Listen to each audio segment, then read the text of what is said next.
हम एक आदमी और उसके बेटे को देखते हैं जो कि समंदर के किनारे मछलियाँ पकड़ने आए हुए थे। अभी उस आदमी के बेटे के रॉड में कोई भारी सी चीज फंस जाती है। उनको ऐसा लग रहा था कि जैसे उनके रॉड में कोई बहुत बड़ी मछली आ गई हो, मगर जब वो देखते हैं तो वो तो गाय का एक कटा हुआ सर था। ये देखकर वो लोग बहुत ज्यादा हैरान हो जाते हैं। मगर तभी एक बहुत बड़ी चीज समंदर में से इनके पास आ रही थी। जब ये पास आती है तो इनको पता चलता है कि ये तो बहुत बड़ी शार्क है। ये शार्क इनके ऊपर से ऊंची सी छलांग लगाती है और जमीन पर चलकर दोबारा से समंदर में चली जाती है। ये बात इन दोनों के लिए बहुत ज्यादा हैरान करने वाली थी कि आखिर एक शार्क जमीन पर कैसे चल सकती है। इसके बाद हमें इस मूवी की स्टोरी 3 दिन पीछे की दिखाई जाती है। हम पानी में बने हुए एक लैब को देखते हैं जहाँ पर कुछ साइंटिस्ट और डॉक्टर एक प्रोजेक्ट पर काम कर रहे थे। हम यहाँ पर इस लैब के हेड को देखते हैं जिनके अंडर ये सारा प्रोजेक्ट था। ये यहाँ पर अपने इन्वेस्टर्स को बता रहे थे कि हम एक कैंसर की मेडिसिन बना रहे हैं और साथ ही हम एक जेनेटिक मॉडिफिकेशन भी करने वाले हैं जिससे कि हमें ये मटेरियल बार बार मिलता रहेगा। इस पर एक इन्वेस्टर कहता है कि ये चीज तो बहुत ज्यादा खतरनाक हो सकती है, लेकिन इस लैब के हेड साइंटिस्ट को अपने एक्सपेरिमेंट पर पूरा यकीन था।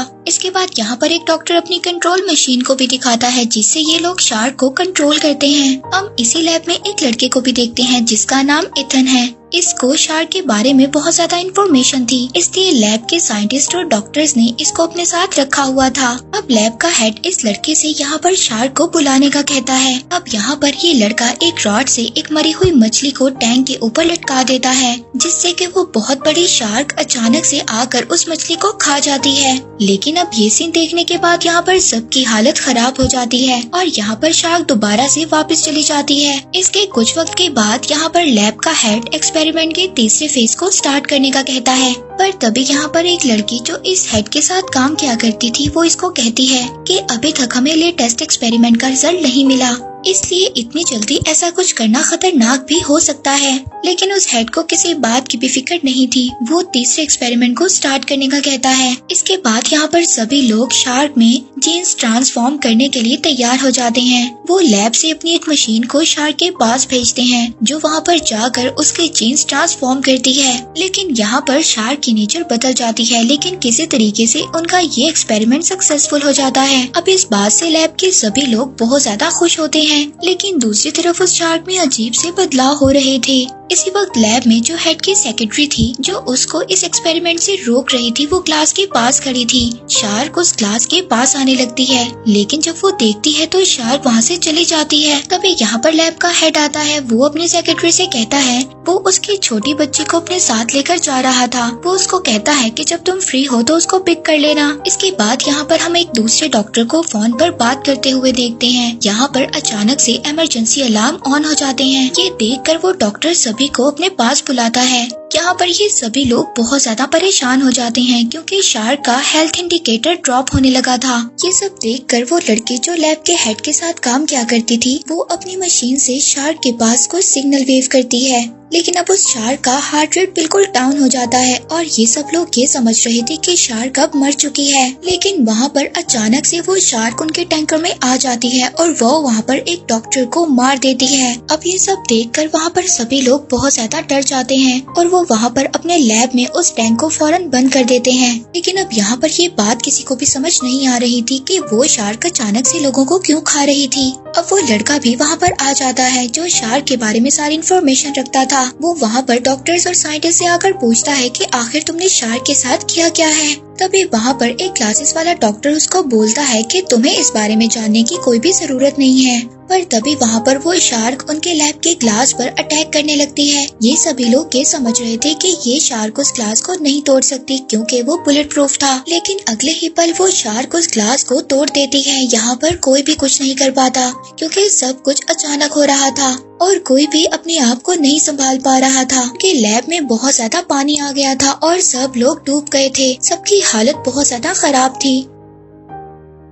अब कुछ देर बाद वो सभी लोग पानी से बाहर आते हैं। इसके बाद वहाँ पर इथन सभी को आवाज करने से मना करता है क्योंकि आवाज से शार्क अट्रैक्ट हो रही थी। और तभी गलती से वहाँ पर एक लड़की पानी में गिर जाती है और शार्क उस लड़की को मार देती है और खा जाती है। तभी वहाँ पर एक और डॉक्टर आवाज करने लगता है। अब शार्क उसकी तरफ अट्रैक्ट हो रही थी, मगर तभी वो लड़का ट्रैंकुलाइजर लेने जाता है, मगर बदकिस्मती से जहाँ पर ट्रैंकुलाइजर रखे हुए थे वो बिल्कुल लॉक हो चुका था। अब वहाँ पर वो लड़का उसके ग्लास को तोड़ देता है, जिससे कि शार्क उस आवाज से उसके पास आने लगती है। लेकिन तभी वो लड़का अपने आप को उस शार्क से बचा लेता है और वहाँ पर एक और मोटा लड़का जिसका नाम मोंटी था वो उसको बचा लेता है। फिर यहाँ पर ये लड़का ट्रैंकुलाइजर से उस शार्क पर शूट करता है, लेकिन इसका निशाना उस शार्क पर नहीं लग रहा था। ये शार्क उस मोटे लड़के पर अटैक करने वाली थी, मगर तभी वहाँ पर वो लड़का इस शार्क में ट्रैंकुलाइजर को लगा देता है, जिससे कि वो शार्क वहाँ पर बेहोश हो जाती है। अब ये लड़का जिसको शार्क के बारे में सारी इन्फॉर्मेशन थी वो सबको अपना एक प्लान बताता है। वो यहाँ पर सबको कहता है कि हमें यहाँ से जल्द से जल्द निकलना होगा। लेकिन ये सभी लोग यहाँ पर बहुत ज्यादा डर रहे थे, क्योंकि इन लोगों को पानी में से गुजर कर जाना था और पानी में अभी भी शार्क मौजूद थी जो कि बेहोश थी और वो किसी भी वक्त होश में आ सकती थी। लेकिन अब इन लोगों के पास कोई दूसरा ऑप्शन नहीं था, इसलिए अब उन सब लोगों को पानी में तैरकर दरवाजे तक जाना था। पर तभी यहाँ पर इनमें से एक लड़की के हाथ में से ब्लड आने लगता है और उस ब्लड की स्मेल से शार्क को होश आ जाता है। वो शार्क वहाँ पर उस लड़की को मार देती है। यहाँ पर सबकी हालत बहुत ज्यादा खराब हो जाती है। वहाँ पर जो चश्मे वाला डॉक्टर था वो अपने आप को बचाने के लिए एक दूसरे आदमी को शार्क के आगे फेंक देता है। अब यहाँ पर ये सभी लोग जब दरवाजे तक, वो दरवाजा पानी की वजह से बिल्कुल लॉक हो चुका था, जिसकी वजह से वो खुल नहीं रहा था। फिर वो लोग वहाँ पर अपने लैब में एक वेंटिलेशन को देखते हैं। अब उन लोगों को वहाँ पर वेंटिलेशन से बाहर निकलने का आइडिया आता है। फाइनली सभी लोग इस रास्ते से बाहर आ जाते हैं। अब इन सबको ये लग रहा था कि खतरा इनसे दूर हो चुका है, लेकिन जब वो जमीन पर दरारों को देखते हैं तो वो बहुत ज्यादा हैरान हो जाते हैं और ये लोग यहाँ पर समझ जाते हैं कि अभी भी कुछ ना कुछ गलत है। तभी यहाँ पर हम लैब के हेड की सेक्रेटरी को देखते हैं जिसका नाम सियोन था। अब उसको अपनी बेटी के बारे में याद आ रहा था जिसको लैब का हेड अपने साथ ले गया था। हम यहाँ पर उसकी बेटी को देखते हैं जो कि झूला झूल रही थी, पर तभी अचानक से उसके पीछे कोई हलचल होने लगती है और वो शार्क उड़ते हुए जमीन पर आ जाती है। उस शार्क को देखकर वो बच्ची बहुत ज्यादा डर जाती है और खुद को बचाने के लिए एक पाइप में चली जाती है, लेकिन ये शार्क उस पाइप को भी तोड़ देती है और उस बच्ची को खाने के लिए उसका पीछा करती है। तभी वहाँ पर वो लड़का इथन आकर उस बच्ची को बचा लेता है और सियोन के साथ वहाँ पर भागने लगता है। इथन वहाँ पर जब अपने लोगों के पास पहुँचता है तो सबको वो भागने का कहता है। पहले तो इन लोगों को समझ नहीं आ रही थी कि इथन ऐसा क्यों कह रहा है, मगर जब वो शार्क को जमीन पर भागता हुआ देखते हैं तो वो लोग हैरान हो जाते हैं। अब ये लोग भी फौरन वहाँ से भागने लगते हैं। अब जब ये लोग भागते हैं तो इन्हीं में से एक आदमी गिर जाता है और उसको शार्क पकड़ लेती है। अब उस आदमी को बचाने के लिए उसका दूसरा साथी उसको पकड़ने की कोशिश करता है, मगर वो शार्क उसको अपने साथ ले जाती है। अब वो लड़का यहाँ पर सभी को छुपा देता है और खुद शार्क के आगे भागने लगता है। वो शार्क जैसे ही उस पर अटैक करने वाली थी वो एक जगह पर लटक जाता है और वो शार्क अटैक करती हुई पानी में गिर जाती है। फिर वहाँ पर सियोन और मोंटी उसको बाहर निकालते हैं और वो वहाँ से भाग जाते हैं।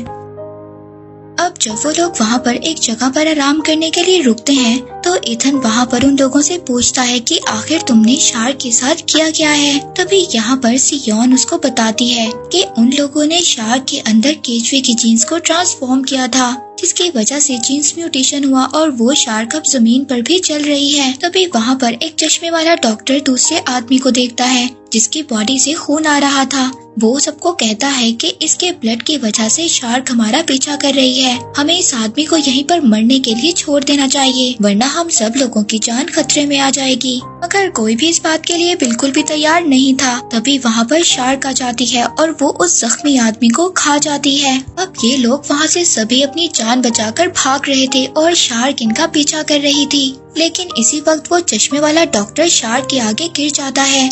अब उसकी हेल्प करने के लिए वो बच्ची जब उस आदमी के पास जाती है तो वो चश्मे वाला डॉक्टर इतना इवल था, वो उस बच्ची को ही अपने आप को बचाने के लिए शार्क के आगे फेंक देता है। लेकिन वो चश्मे वाला डॉक्टर काफी ज्यादा जख्मी था, इस वजह से वो शार्क उस बच्ची को तो कुछ नहीं कहती, वो फौरन से उस पर अटैक करती है उसके ब्लड की वजह से और उस आदमी को खा जाती है। इसके बाद शार्क दोबारा से उस बच्ची की तरफ आने लगती है ये देखकर सभी लोग बहुत ज्यादा डर जाते हैं। पर तभी वहाँ पर उस लैब का हेड अपने कुछ आदमियों को लेकर आ जाता है। उसके आदमी अपनी गन से लगातार इस शार्क पर फायरिंग कर रहे थे। वो शार्क वहाँ से भागने लगती है, मगर ये लोग उसको अपने ट्रैप में फंसाने की भी कोशिश करते हैं, मगर ऐसा करना नामुमकिन था। मगर तभी इथन उस शार्क पर ग्रेनेड को फायर करता है, मगर जब अगली बार वो उसको फायर करने जाता है तो वो लैब का हेड ऐसा नहीं करने देता। वो साइंटिस्ट जो लैब का हेड था वो किसी भी कीमत पर इस शार्क को बिल्कुल जिंदा पकड़ना चाहता था। वो इस काम में इथन की हेल्प मांगता है, लेकिन इथन उसको साफ इनकार कर देता है। इसी बात पर वो लैब का हेड उनके ग्रुप मेंबर में से एक लड़की को शूट कर देता है और फिर सियोन पर भी गन पॉइंट कर लेता है। अब ये देखकर इथन को और ज्यादा गुस्सा आता है, लेकिन अब कोई भी चीज इनके कंट्रोल में नहीं थी, इसलिए इथन को इसकी बात माननी पड़ती है। इसके बाद ये सभी लोग एक बोट में समुंदर में उस शार्क को ढूंढने के लिए जाते हैं। जब ये लोग समुंदर में जाते हैं तो इनको पता चलता है कि उस शार्क ने बहुत ज्यादा लोगों को मार दिया है। सियोन यहाँ पर शार्क को ट्रेस करने की भी कोशिश करती है, मगर तभी उसको पता चलता है कि ये शार्क तो बहुत जल्दी सिटी में पहुँचने वाली है। तभी हम इस मूवी के स्टार्ट वाला सीन देखते हैं, जहाँ पर शार्क ने एक बहुत बड़ी छलांग लगाई थी और अब वो सिटी में आ गई थी। यहाँ पर शार्क सिटी में आकर चारों तरफ तबाही मचा रही थी। सभी लोग अपनी अपनी जान बचाकर भाग रहे थे। इसके बाद शार्क एक छोटी बच्ची के सामने आ जाती है और उसको खाने वाली होती है, पर तभी वहाँ पर सियोन सिग्नल्स वेव को एक्टिवेट कर देती है, जिसकी वजह से वो शार्क वहाँ पर सिग्नल्स की तरफ अट्रैक्ट होने लगती है और वो शार्क अब उस छोटी बच्ची को छोड़कर इनकी तरफ आने लगी थी। इसके बाद हम बोट के सीन को देखते हैं। वहाँ पर मोंटी एक मरी हुई मछली पर कुछ सॉसेस लगाता है और उसको मीट हुक में फंसाकर समंदर में फेंक देता है। पर तभी सियोन को वहाँ पर सिटी वाली वीडियो मिलती है। वो उस हुक को समंदर से निकालने का कहती है, लेकिन अब शार्क वहाँ पर आ गई थी और वो मीट हुक उसके मुंह में फंस गया था। वो शार्क इनकी बोट को खींचने लगती है। तभी सियोन इसी बोट में बेहोश हो जाती है और बाकी लोग बोट से नीचे पानी में गिर जाते हैं। अब शार्क उस बोट को लेकर जमीन पर आ जाती है, जिसमें इथन भी नीचे गिर जाता है। अब शार्क उस बोट को लेकर, जिसमें सियोन भी थी, वो एक गुफा में चली जाती है। जब उसको वहाँ पर होश आता है तो वो अपने आप को एक गुफा में देखती है। फिर वहाँ पर सियोन अपनी कंट्रोलिंग डिवाइस निकालती है, लेकिन इसको शार्क का कोई भी सिग्नल नहीं मिल रहा था। ये देखकर सियोन उस शार्क को सिग्नल भेजने लगती है, मगर तभी इसको पता चलता है वो शार्क तो इसके पीछे है। पर तभी वहाँ पर लैब के हेड के लोग आ जाते हैं और उस शार्क पर फायर करने लगते हैं।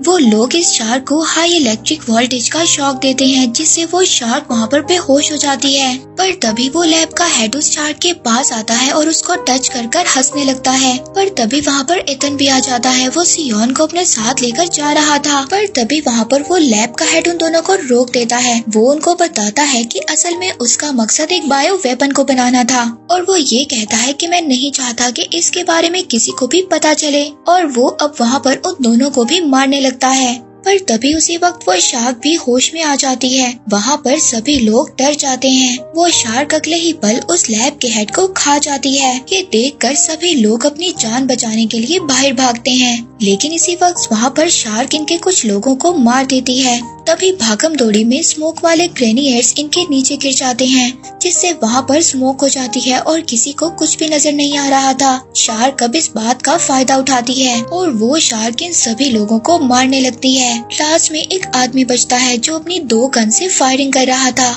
शार्क उस आदमी के पीछे खड़ी हो जाती है और उस आदमी को भी खा जाती है। दूसरी तरफ इथन उस शार्क को मारने का प्लान कर रहा था। वो सियोन से वो कंट्रोलिंग डिवाइस ले लेता है और यहाँ से भागने लगता है, जिसकी वजह से शार्क इसके पीछे भागने लगती है। अब सियोन के पास जो कंट्रोलिंग डिवाइस थी वो उसको ऊपर उछालती है ताकि शार्क अपना मुंह खोल सके, लेकिन शार्क इस वक्त बहुत ज्यादा ऊंचाई पर थी, इसलिए इथन इस वक्त उस ग्रेनेड्स को उसके अंदर फायर नहीं कर पाता। अब शार्क सियोन को खाने के लिए उसकी तरफ आने लगती है। ये देखकर इथन बहुत ज्यादा डर जाता है, लेकिन इसी वक्त वहाँ पर मोंटी आ जाता है और वो एक मरी हुई मछली को हवा में उड़ाता है, जब शार्क उस मछली को खाने के लिए अपना मुंह खोलती है तो इथन उसके अंदर बहुत ज्यादा ग्रेनेड्स को फायर कर देता है, जिसकी वजह से शार्क के अंदर बहुत ज्यादा ब्लास्ट होने लगते हैं और शार्क मर जाती है। लेकिन अब सियोन और मोंटी को कहीं पर भी इथन नजर नहीं आ रहा था। वो लोग ये समझ रहे थे कि वो मर चुका है। ये लोग वहाँ पर बहुत ज्यादा रोने लगते हैं और दुखी हो जाते हैं। लेकिन इथन उन दोनों के पीछे खड़ा होता है।